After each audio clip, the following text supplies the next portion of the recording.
Hi guys, what's up? Ang gandang gabi. Ako nga pala si Ilan, isang OFW dito sa may Jeddah. So, yung hindi po nakapag-subscribe or nakapag-follow, please don't forget po to follow and pakishare na din po this video. So, may mga kababayan po tayo nagtatanong kung paano daw po makita yung kanilang IBAN number sa kanilang STC Pay. So, please take note po, napaka-importante po ng IBAN number kung tayo po'y magre-request sa ating mga amo or sa ating mga boss na maghulog or mag-deposit sa ating STC Pay. Or let's say, kung may mga friend tayo na magpapadala sa atin ng pera papunta sa ating STC Pay, napakalaga po ng IBAN number. So yung IBAN number ay stands for International Bank Account Number. So yung IBAN number po is napaka-importante po para makapag-receive tayo ng pera. So in this video po, ipapakita ko po sa inyo kung paano po makikita natin yung IBAN number sa STC Pay. So please don't forget to follow. Susunod na po yung video. Maraming salamat. See you po. Hi guys, welcome back po.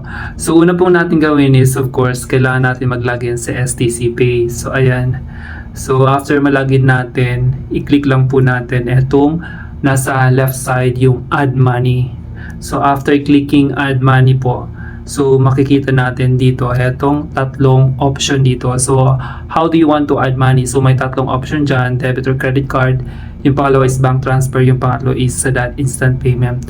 So try natin yung bank transfer to STC Pay. So most of our OFW nagtatanong sila about IBAN number.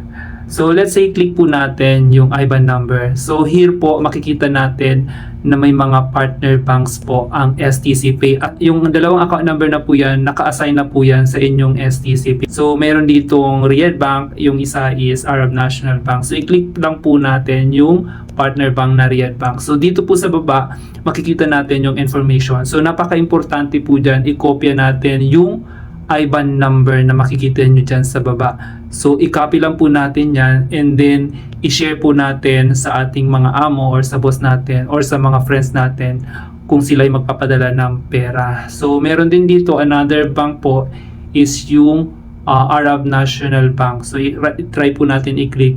So yan, the same lang po pero iba yung information. So iba yung IBAN number kasi ibang bank nga po siya. I-copy lang po natin yung IBAN number na yan na nasa baba po. So same thing, i-share din po natin yan sa boss natin o sa amo natin para makapag-deposit sa STC Pay natin.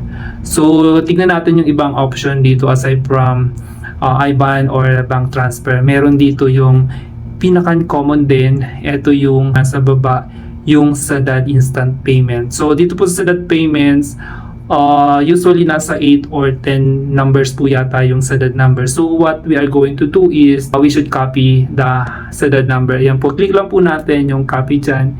And then, i-share po natin sa mga boss natin or sa amo natin.